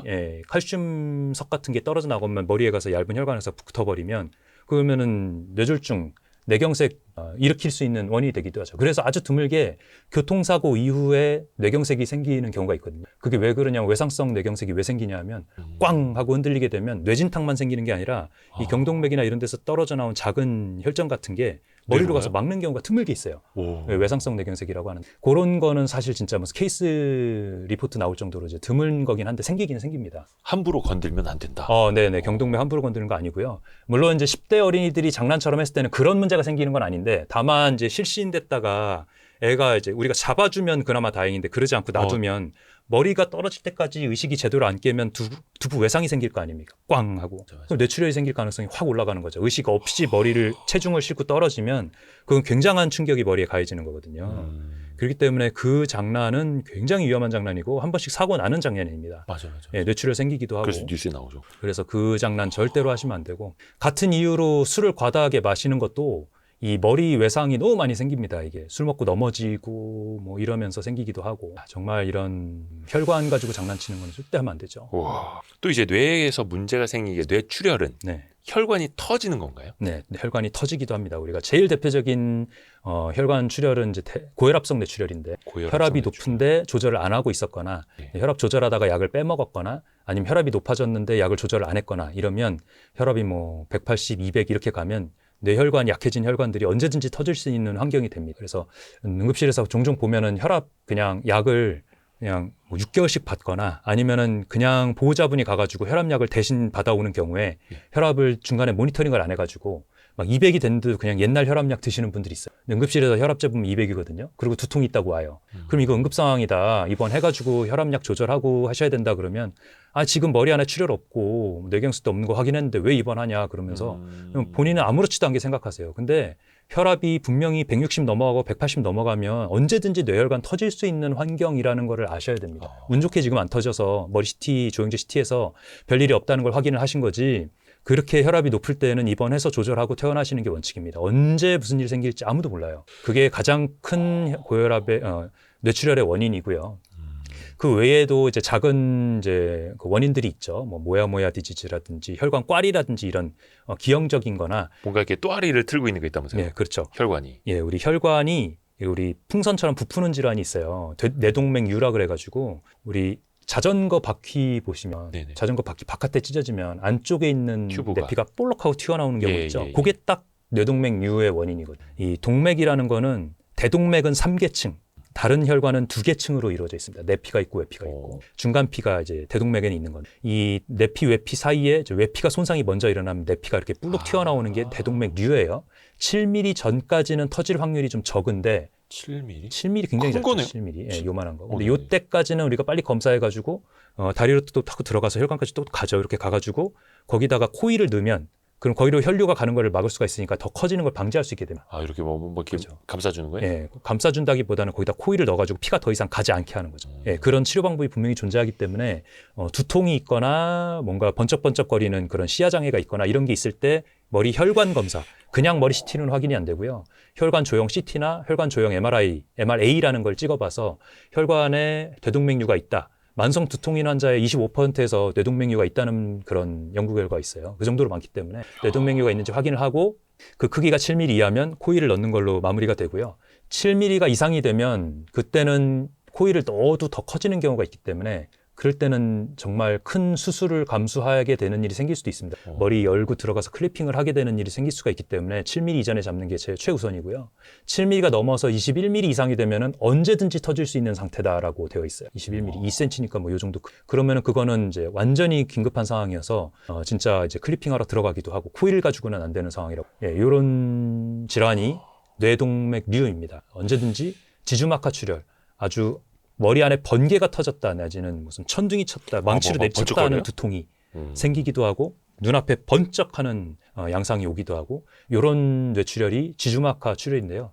이 지주막하 출혈의 특징은 연세 드신 분만 오는 게 아니고 젊은 분에서도 많다는 게 특징입니다. 그래서 최근은 아니고 이제 몇 년 지났죠. 몇 년 전에 이제 20대 젊은 여성이 이제 출근했다가 지주막하 출혈이 발견돼가지고 시술했는데 시술 페일 해가지고 전원 가다가 사망한 사례도 있었고, 그 다음에 저도 20대 후반 여성의 두통을 왔다가 뇌 지주막하 출혈을 확인을 하고 보호자 전화로 설명을 하던 중에 환자가 경련을 하면서 의식을 잃어서 응급으로 수술을 보냈던 기억이 있거든요. 50대 엄청 그 오베시 뚱뚱한 여성이 지주막하 출혈이 생기면서 막 머리를 어쩔 줄을 모르면서 잡아 뜯으면서 119로 오셨는데 오자마자 의식이 없어져가지고 기관삽관을 하려고 하는데 너무 목이 짧고 이제 뚱뚱하셔가지고 이게 기관삽관이 도저히 안 돼가지고 다음 대학병원 전원 갈 때까지 엠부 백잉을 짜면서 30분 동안 짜면서 갔던 그런 기억도 있고요. 이런 무서운 질환들이 지주막하 출혈입니다. 이 지주막하 출혈은 뇌동맥류가 가장 큰 요인이기 때문에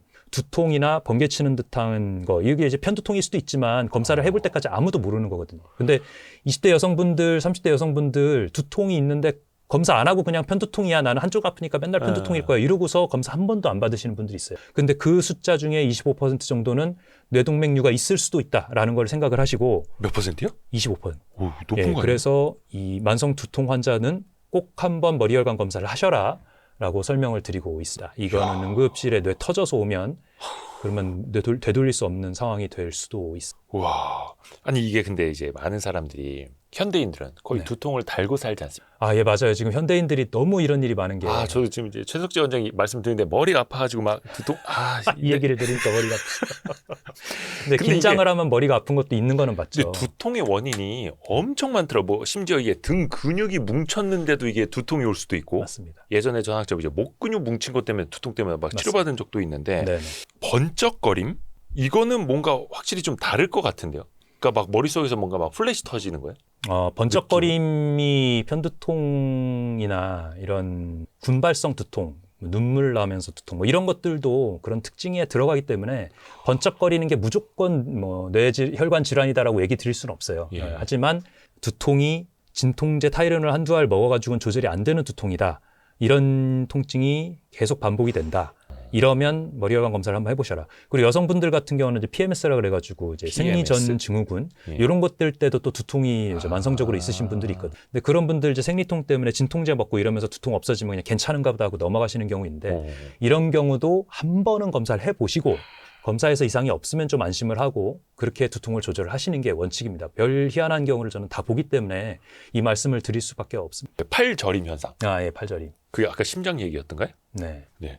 뇌에 문제가 있을 때 무슨 왼쪽 팔인가 어디 팔이 저리는 현상이 나타날 수 있다고 하잖아요. 보통은 이제 팔의 움직임 저하가 제일 대표적인 증상이고요. 왜냐하면 우리가 뇌혈관 질환 중에 제일 대표적으로 오는 뇌경색이 중대뇌동맥 경색이거든요. 전대뇌동맥, 중대뇌동맥, 후대뇌동맥이 있는데 전대뇌동맥은 이제 앞쪽이 문제가 생기니까 뭐 성격 장애라든지 뭐 이런 것들이 많이 발생. 중대뇌동맥이 우리 서커스라 그래가지고 움직임을 관장하는 곳이 제일 많이 먹어요. 그렇기 때문에 한쪽 팔다리 마비. 그래서 오른쪽에 뇌경색이 오면 왼쪽 팔다리가 마비가 되고 왼쪽에 뇌경색이 오면 오른쪽 팔다리가 마비가 된 이유가 그래서 그런 거고요. 후대뇌동맥 쪽에 오면 이제 시야장애라든지 뭐 어지러움증이라든지 손해 쪽에도 오니까 이런 이제 위치별로 어느 뇌가 손상이 오느냐에 따라 증상이 다 다릅니다. 그런데 그 중에서 중대뇌동맥일 때 팔다리 마비가 올 수가 있고요. 근데 팔다리 마비 말고 조금 애매하게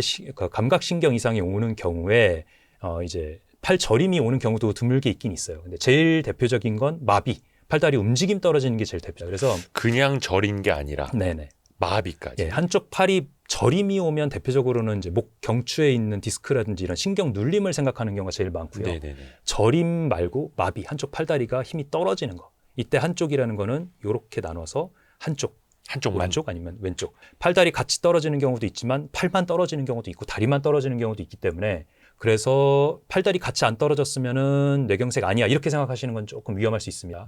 한쪽이 떨어진다, 명확하게 떨어진다. 애매한 경우도 있거든요. 그럴 때는 이렇게 눈 감고 이렇게 들어보라고 해야 돼요. 이렇게 해서 한쪽이 이렇게 떨어진다. 네, 이러면 이거는 뇌경색 뇌출혈일 수 있겠다라고 생각을 하고 빨리 응급실로 오셔야 됩니다. 그래서 우리가 FAST, FAST로다가 설명을 제일 많이 드리거든요. 이게 제일 외우기 쉬워가지고 F, 얼굴 한쪽이 마비가 왔다. 그래서 침을 이렇게 한쪽으로 흘리거나 혀를 내밀었는데 이렇게 가거나 아니면은 인상 찡그려봤는데 이 한쪽은 안 움직인다든지 이런 게 있으면은 양성. 그다음 A, 암. 한 팔 이렇게 해봤는데 한쪽을 떨어진다든지 아니면 아예 못 든다든지 다리도 마찬가지로 이런 게 있으면 양성. 그다음 세 번째로 스피치. S가 스피치입니다. 말 시켜봤는데 말이 어눌해. 영등하고 말이야 이렇게 실제로? 하는 경우 이런 경우 양성. 근데 요거 말고 이제 말 못 알아듣는 경우도 있어요. 내가 어디 있는지 잘 이해를 못하거나 아니면 내가 누군지 이해를 못하거나 아니면 말이 잘 안 나오는 경우, 혀가 이상한 경우도 그렇고 이런 경우에도 양성. 스피치 말을 시켜봐라. 요러면 타임 119를 빨리 불러서 1시간 내에 가능하면 3시간 내에 1시간 내면 더 좋고 3시간 내에 골든타임이 3시간입니다. 뇌경색하는 빨리 적절한 응급센터로 가라. 근데 여기서 또 주의할 게 한쪽 팔다리 마비가 왔을 때 이 환자가 그쪽의 마비를 무시하는 경우가 있어요. 니글렉트라는 증상. 그래서 한쪽이 마비가 된 게 옆에서 본 사람이 봤을 때는 분명한데 환자가 나는 괜찮아, 난 아무렇지도 않아 이러는 경우가 있습니다. 이것도 증상이에요. 뇌경색 뇌출혈 증상일 수가 있기 때문에 본인이 그걸 거부하는 것도 증상이에요. 네네, 거부가 아니라 무시. 내 증상을 무시하는 거죠. 이런 경우는 사람이 그림을 그려보면 시계를 그려도 한쪽만 그립니다. 네, 한쪽은 없다고 생각을 하는 거죠. 이런 증상이 나타날 수가 있기 때문에 이런 니글렉트 증상도 양성이라고 생각하고 환자가 가기 싫어해도 119를 태워서 빨리 보내야 됩니다. 근데 보내는 게 아니죠. 보호자가 같이 없으면 본인이 가야죠. 왜냐하면 그 상황을 제일 잘 아는 사람은 그 목격자이기 옆에서 때문에 같이. 가서 몇 시부터 이 증상이 시작됐고 뭐 하고 있다가 시작됐는지를 119 대원이 됐든 응급의학과 의사가 됐든 얘기를 해주셔야 이 환자를 시술을 하냐 마냐 내지는 시술이 불가능한 변이면 그 혈전 용해술, 혈전을 몸에 전부 확 녹여가지고 혈관을 개통하는 거를 노리냐 마냐를 결정을 할 수가 있습니다. 그게 만약에 결정을 하는 데에 그 요소들이 확인이 다 안 되면 위험성 때문에 못해요. 그렇기 때문에 그때 상황, 그때 어떤 증상, 그때 어느 정도의 양상 이런 것들을 목격자가 최대한 정확하게 의료진한테 알려주시는 게 굉장히 중요합니다. 이 뇌의 문제는 결국에는 혈액순환.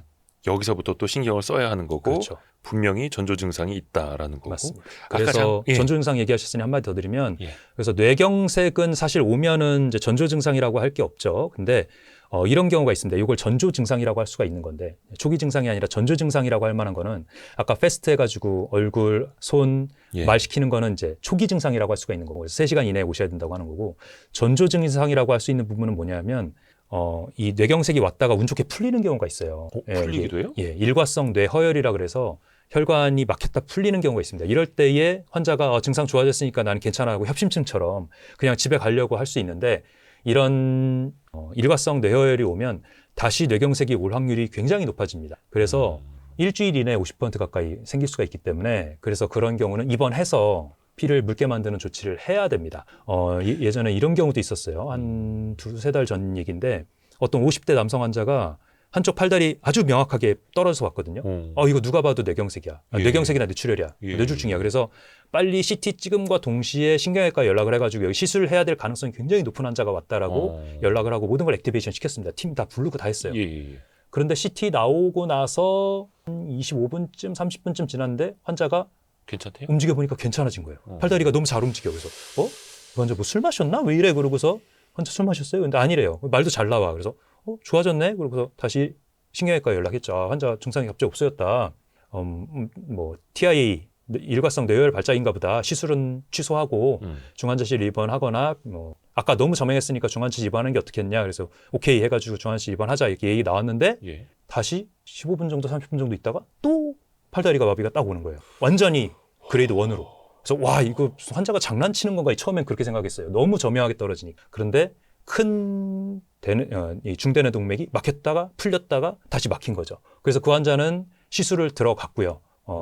CT 조영제 CT에서 뭐가 없는데도 불구하고 증상이 너무 저명해서 시술을 들어가 봤더니 진짜 혈전이 있어가지고 제거 수술을 했습니다. 그게 막 막혔다가 풀리기도 막혔다 해요. 풀리는 경우죠. 그래서 이런 경우가 있기 때문에 이게 이제 전조 증상이라고 할 수 있는 거죠. 뇌혈관 질환의 전조 증상. 그래서 혈관이 막혔다 풀린 증상, 이 FAS라는 증상이 나타났을 때 119로 없어졌다 하더라도 119로 응급실에 오셔야 되는 이유가 입원해서 관찰해야 되기 때문에 그렇습니다. 언제 다시 뇌경색이 올지 모르는 겁니다. 아니 이게 왜 그 꼭 아프다가도 병원 가면 괜찮은 경우가 생기지 않습니까? 그런 경우도 있죠. 진짜 사람 미치고 환장하는 건데 하여튼 그럴 때도 정밀하게 검사해 볼 필요성이 있다. 맞습니다. 물론 이제 의사 선생님들의 말씀을 들으면 되겠고 아까 그래서 MRA 잠깐 말씀해 주셨는데 네, 그러면 MRA. 건강 검진 때 한 번쯤은 찍어보는 게 좋다라는 거 네. 필요가 있다. 뭐 MRI, MRA를 찍는 이유는 여러 가지가 있는데요. 꼭 혈관 질환만 보자는 건 아니고 뭐 뇌 종양이라든지 뇌하수체 종양, 이런 피추이터리 메스라든지 이런 것들을 다 확인할 수 있는 그런 종양성인 문제도 있고 혈관의 문제도 있고 뭐 이런 여러 가지들을 같이 확인할 수 있는 검사가 MRI입니다. 근데 거기에다 혈관을 같이 볼 수 있게 다시 구성을 한 게 MRA예요. 그래서 혈관만 볼 수 있는 장점이 있고 거기서 이제 혈관꽈리라든지 뭐 혈관 기형이라든지 이런 것들을 다 볼 수가 있고 또 뇌경색 흔적 같은 게 있으면 이게 얼마나 오래된 건지 새로운 건지를 알 수 있는 장점도 있고 이런 것들을 한꺼번에 것도요? 볼 수 있는 거. 예. 그게 MRA의 특징이거든요. 그리고 이제 응급으로 우리가 뇌경색이 왔는지 안 왔는지 보는 디퓨전이라는 MRI가 또 따로 있습니다. 디퓨전. 확산 검사라고 하는데 그거를 또 보면 이 뇌경색이 예전 건지 새로운 건지를 또 알 수 있는. 초반에 뇌경색이 생겼을 때 1시간에서 6시간 이내는 머리 MRI에도 애매하게 나올 수가 있어요. CT에는 일단 애매하게 나옵니다. MRI에도 애매한 경우가 있어요. 근데 MRI만 찍으면 안 돼요. 그럴 때는 디퓨전을 같이 찍으면 급성인지 아닌지 뇌경색 후의 초기 상태를 알 수가 있는 점. MRA까지. 네, MRI의 디퓨전, 거기다 MRA까지 같이 찍는 경우. 그럼 이게 뇌혈관에 문제가 생기지 않으려면 평소에도 뭔가 혈액순환 관리를 좀 잘 해야 될 것 같은데 특히 뇌혈관 문제가 생기지 않으면 어떻게 관리를 하는 게 좋을까요? 평소에? 일단은 혈관 관리를 한다는 거는 대표적으로 식상을 위해서는 얘기를 안 할 수가 없죠. 일단 혈관에 문제가 생기는 제일 대표적인 문제가 혈관에 이제 내피에 염증이 생기면서 생기는 문제들이니 혈관 내피에 염증 반응이 안 생기려면 어떻게 해야 되느냐. 결국은 단당류, 그다음에 혈당 빨리 오는 음식들, 많이 먹게 만드는 음식들을 피해야 되는데 많이 먹게 만드는 많이 먹게 만드는 음식들. 화가 났네. 화가 났죠. 뭔지 알겠다. 예. 초가공 식품이라고 표현을 하죠. 초가공 식품. 우리 가공 그냥 뭐 끓이거나 뭐 쪼개거나 이렇게 만든 가공 말고 완전히 다 분쇄가 돼가지고 가루로 만든 다음에 우리 밀가루 같은 게 그렇게 만드는 거잖아요. 과자, 예. 면 종류 이런 것들 다 그렇게 만드는 거. 완전히 다 그렇게해서 원재료의 모양이 없이 뭉쳐가지고 거기다가 뭐 보존료라든지 향신료라든지 방부제라든지 뭐 이런 것들을 다 넣어서 반죽해서 만드는 것. 제일 대표적인 게 과자, 빵, 떡, 면, 편의점에서 파는 많은 음식들 네. 이런 것들이 그렇게 만드는 거잖아요. 음료수 포함입니다. 이런 것들이 사실 생각해 보면 내 몸에 적정량의 음식을 먹는 것보다 오히려 오버해서 먹게 만들죠. 맛이 내 도파민을 분비시키고 단짠기매라고 하는 게 달고 짤고 기름지고 매운 음식들, 우리 배달 음식들이 대표적이죠. 편의점 음식, 배달 음식을 피하면 됩니다. 한마디로 얘기해. 편의점 음식, 배달 음식들이 제일 대표적으로 형태가 없어지고 양념이나 이런 거 엄청 넣어가지고 많이 먹게 만드는 음식들이거든요. 예. 그래서 이런 것들이 우리 혈관을 제일 많이 망치게 되고요. 그래서 혈관의 내피들을 다 염증 반응을 일으켜가지고 이제 AGES라고 하는데 이 최종 당화 산물들이 많이 만들어지게 되면 걔네들이 이 당들이랑 지방들을 혈관에 붙인단 말이죠. 그러면 거기에 이제 생긴 것들이 염증이 생겨서 두꺼워지면 그게 생기는 게 이제 LDL 콜레스테롤 붙어가지고 생기는 동맥 경화라고 하죠. 동맥이 점점 두꺼워져가지고 우리 파이프에 기름때 끼면 점점 좁아져가지고 나중에 하수도 막히잖아요. 네. 하수도 막히면 어떻게 해요? 우리 하수도 아저씨들 불러가지고 이렇게 뚫지 뚫어야죠, 않습니까? 뚫어야죠. 뭐 내시경 불러가지고 뚫고 의사들이 하는 게 하수도 뚫는 거 똑같아요. 예, 그 막힌 혈관 뚫고 앉는 거죠. 근데 그 안 막히게 하면 되잖아요. 안 막히게 하려면 우리 하수도 어떻게 해요? 머리카락 넣지 마라. 기름 넣지 마라 하죠. 기름 넣지 마라. 예? 예, 물티슈 버리지 말아요. 물티슈 버리면 당연하죠. 물티슈 플라스틱인 거 그런 거 넣으면 안 되니까. 거기다 또 고기 기름 버리지 마라 꼭 얘기 나오죠. 아, 그 땡기죠. 그렇죠. 거기 응겨 붙잖아요. 그래서 단백질이랑 같이 응겨 붙는 게 이제 머리카락이랑 붙으니까 머리카락 넣지 마라. 그다음에 기름때 넣지 마라 하잖아요. 똑같아요. 우리 당 같은 거 넣지 마라. 지방 넣지 마라. 그렇게 해서 너무 포화지방 많은 음식들이 너무 트랜스지방, 이 트랜스지방 요즘 직접적으로 넣는 뭐 튀김이나 뭐 이런 것들 많이 없어지긴 했지만 과자나 이런 거 트랜스지방 많이 없어지긴 했지만 기름 중에서도 이제 식물성 기름이라고 하더라도 뭐 옥수수유, 뭐 이런 함유 이런 것들 굉장히 높은 온도에서 가열을 하게 되면 트랜스 지방이 거기서 생기거든요. 이제 그런 트랜스 지방들이 우리 몸에 이제 들어가게 되면 염증 반응을 굉장히 많이 올리게 됩니다. 그렇기 때문에 이 혈관을 좁게 만드는 대표적인 원인이 되는 이런 음식들, 초가공식품 얘기했고 고지방 음식, 고당 음식 얘기했고 이런 것들을 피해주는 게 가장 중요하고요. 생각해보면 많이 먹는 음식이라고 하니까 놀라셨는데 네. 우리 먹방 하시는 분 중에 자연식으로 먹방 하시는 분 봤어요? 없죠. 생각해보면 없어요. 아니, 나는 자연인, 배달 자연인이나 음식이나 빼고는. 네, 편의점 음식으로 그 과식을 하지 사람이 자연식, 현미식물식 이런 걸로 과식하시는 분 없다고. 현미밥 내지는 뭐 저탄고지식 이런 걸로 과식하시는 분 없고. 샐러드 과식. 뭐라 그래. 우리 지중해식 이런 걸로 과식하시는 분 없다고요. 왜 그러냐면 그런 음식을 빠르게 먹으면 더 많이 먹을 수 있긴 하겠지만 천천히 꼭꼭 씹어서 몸에서 입에서 물이 될 때까지 씹어가지고 그렇게 먹으면 우리 몸에서 혈당을 빨리 올릴 수 없을 뿐더러 포만감이 빨리 생겨갖고 많이 먹을 수도 없어요. 물론 평소에 많이 먹는 연습을 해가지고 위가 늘어난 상태라면 좀 많이 먹을 수는 있겠지만 그렇게 만들기 위해서 초가공식품 배달 음식을 많이 먹는 연습을 하시게 되는 거죠. 그러면서 이제 위가 늘어나는 건데 평소에 좋은 음식을 천천히 먹어버릇하면 그렇게 많이 먹을래야 많이 먹을 수가 없습니다. 포만감이 그래서 음식을 먹는 종류가 중요하다고 말씀을 드리는 겁니다. 그리고 두 번째로 이제 운동을 하라고 말씀을 드리는 이유가 그 많이 먹고 혈당을 빨리 올리는 음식을 먹는 것도 문제지만 그 당분들이 들어갔을 때 그 오돌라간 포도당을 빨리 몸에서 흡수를 시키고 이 고혈당에 의한 인슐린 폭발 반응이 안 생기게 인슐린을 조금만 써도 우리 몸에서 잘 디스트리뷰션 될 수 있게 할 수 있는 방법이 식후 10분 이내로 걷거나 계단 오르기 하는 운동이기 때문에 그런 겁니다. 그래서 운동을 빨리 해줘라. 그렇게 해줘야 되고, 거기다가 우리가 이제 먹는 것들 종류가 중요한 이유가 비타민, 미네랄, 항산화물질, 섬유질, 우리 몸에서 남는 그런 지방이나 당들을 섬유질을 통해서 빨리 대변을 통해서 나가게 하고, 그 다음에 이 미토콘드리아, 세포 내에 있는 미토콘드리아들이 당대사를 잘 할 수 있게 조효소들인 무기질이랑 그다음 섬유질들을 무기질이랑 비타민들을 많이 공급을 해주고 그렇게 해야 세포로다가 당을 빨리 들여보낼 거 아니에요. 이런 것들이 선순환이 잘 되려면 식사 중에서 뭐 탄수화물, 지방, 단백질 뭘 먹는 게 중요한 게 아니고 자연에서 온 식사로 비타민, 무기질, 섬유질, 항산화 물질들이 많이 들어있는 음식들을 많이 먹을 방법을 찾아야 된다. 그래서 우리가 제일 많이 물어보시는 저는 이제 현미 채식을 많이 권하거든요. 우리가 한식 자체가 채식 중심으로 구성이 돼 있기 때문에 염분만 좀 빼고 하면 초록색 채소만 추가하면 굉장히 좋은 현미 식물식에 가깝게 할 수가 있어요. 그래서 그렇게 하면 가장 좋은데 뭐 저탄고지나 이제 뭐 이렇게 뭐 해산물을 포함하고 뭐 이렇게 하는 지중해식이나 이런 것들은 안 됩니까? 아닙니다. 됩니다. 그런 것도 좋은 식사예요. 잘못된 거 아니고 자연식에서 오는 식품들로 탄수화물 줄이자고 하는 게 저탄고지고 네. 그다음에 지중해식에서는 이제 해산물 포함하더라도 좋은 기름 먹자고 하는 게 올리브 기름이나 이런 걸 포함해서 먹자고 하는 게 지중해식인 건데 다 좋은 방법입니다. 네. 뭐 하나만 정답이 아니에요. 하지만 한식을 기준으로 했을 때 아무래도 하기 쉽고 비용 잘 들고 오래 가져갈 수 있는 방법이 저는 현미채식이다. 여러 가지를 해봤을 때라고 생각해서 말씀을 드리는 거지. 현미밥. 예, 그래서 현미채식 중심으로 하면 현미식물식이라고 하죠. 채식이라 그러면 밀가루 들어간 것도 채식 아니야. 이렇게 하시는 분들이 있어요. 아니요. 빵 떡면 과자 이런 거는 네. 예, 채식이 아닙니다. 예, 밀가루 내가지고 거기다가 향신료 넣어가지고 만든 건 채식이 아니에요. 그거는.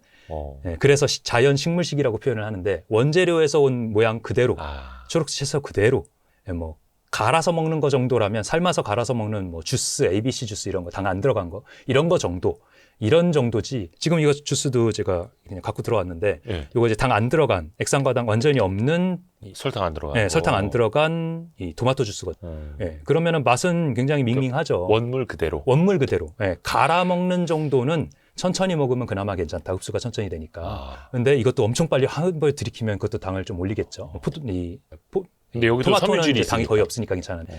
그래서 과일 주스를 먹더라도 직접 갈아 먹거나 포도당 안 들어간, 액상과당 안 들어간 걸로 먹으시면 그나마 효율이 있다. 예, 이렇게 생각을 하십니다. 그러게 방송하시면서 토마토 주스를 드시더라고요. 그래서 오, 역시 다르시긴 다르시. 근데 이게 참 어렵긴 어려워요. 이게 좋은 거를 먹어야 되는데 앞에서 말씀하신 것처럼 자꾸 땡기고 맞아요. 많이 먹게 만드는 그런 초가공식품들이 맛은 있습니다. 우리 주위에 너무 많아서 문제죠. 뭐. 정말 안 드세요? 초콜릿, 초코파 이런 거 안 드세요? 그냥 제로로 안 먹는다고 하면 거짓말이죠. 저도 눈앞에 보이면은 이제 유혹이 넘어갈 때가 꽤 있어요. 특히 밤에.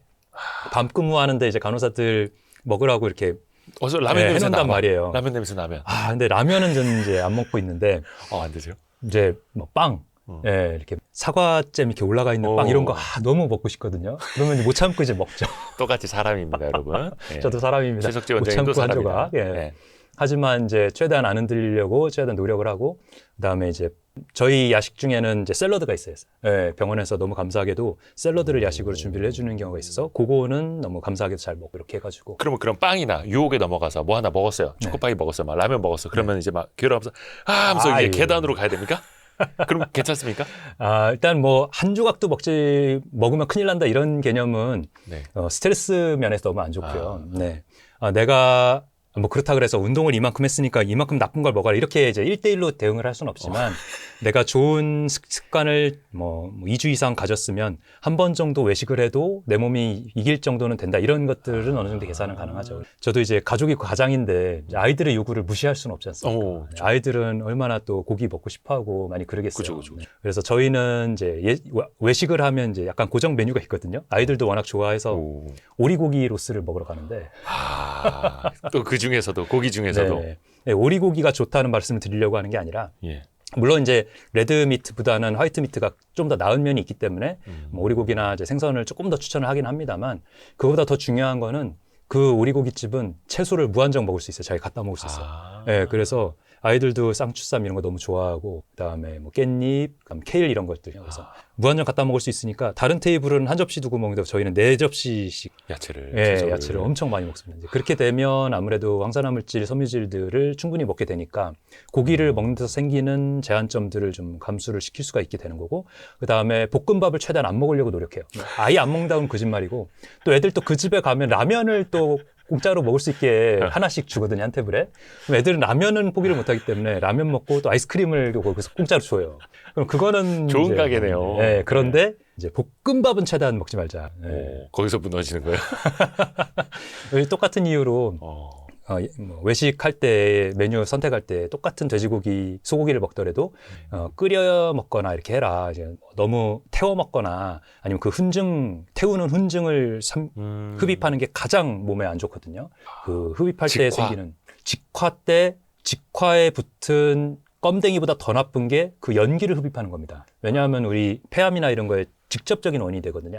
그 중년 여성분들 담배 안 피우는데 폐암 걸리는 이유가 그 훈증을 마시게 돼서 그런데 그렇기 때문에 이제 고기 그렇게 먹지 말라고 얘기를 하다 보니까 샤브샤브를 먹으러 이제 가게 될 거 아닙니까? 샤브샤브 먹을 때 가장 문제가 뭐냐면 샤브샤브는 괜찮아. 채소 뭐 그쵸. 삶아 먹고 그렇게 괜찮아. 문제는 마지막에 거기다가 칼국수 넣어 먹고 그다음에 밥 볶아가지고 이렇게 죽 만들어 먹잖아요. 샤브샤브의 꽃은 그죠, 예, 국수죠. 그거 예. 피하면 샤브샤브 굉장히 좋은 옵션입니다. 근데 그거를 포기하지 못한다는 게 샤브샤브의 가장 큰 문제죠. 그래서 마지막에 아주머니 칼국수 말아주세요. 지금 넣으면 돼. 익었어요? 면 먹어야 돼. 네. 그렇게 하시면 또 좋은 육식 옵션을 선택할 수 있지 않나. 그래서 가족 간의 외식을 뭐 최대한 2주에 한 번이나 한 달에 한 번으로 줄여서 하려고 하는데 그럴 때에 그런 메뉴로 일부러 선택을 합니다. 채소를 많이 먹을 수 있고 태워 먹지 않는 메뉴로 선택을 하면 그나마 나쁜 부분을 많이 줄일 수가 있으니까 그렇게 해서 활용을 하면 굉장히 좋은 옵션을 가져갈 수 있다고 볼 수가 있죠. 와, 꿀팁까지. 고기를 먹을 때도 채소를 같이 먹을 수 있는 이런 꿀팁까지도. 오, 유용한 거 정말 많이 알려주셨습니다. 몸이 보내는 마지막 신호들. 네, 그런 얘기도 이 책에 다 담아두었습니다. 절대 그 마지막 신호만큼은 놓치지 않 바라면서 최석재 원장님의 신간 바탕으로 이야기를 많이 했습니다. 오늘 진짜 도움되는 말씀 감사합니다. 책을 이렇게 잘 설명해 주셔서 너무 감사합니다. 너무 감사합니다. 자세한 거는 사서 보십시오. 최석재 원장님 너무 감사드립니다. 고맙습니다. 감사합니다. 고생하셨습니다.